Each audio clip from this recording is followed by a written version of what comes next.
Hi everyone, my name is Loli. I decided to do a channel on YouTube to give basic information, and tonight I want to talk about things that people ask me all the time, and it's basic information that I feel like everybody should know, but because not everyone has access to healthcare and not everyone goes to the doctor or to a primary care provider, they don't have this basic information. So my goal to making this YouTube channel is to give this basic information.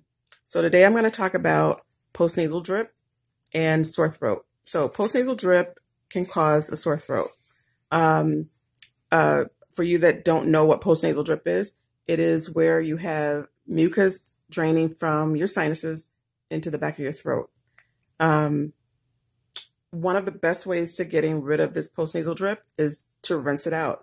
And the way you do that is to use a saline nasal spray.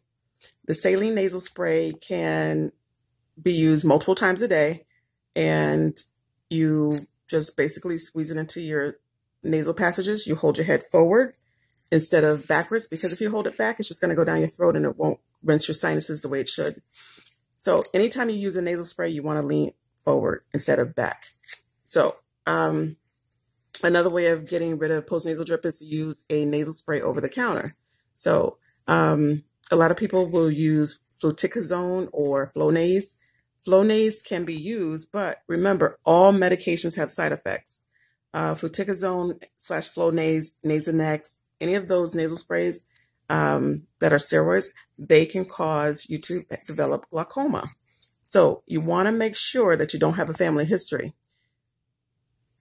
And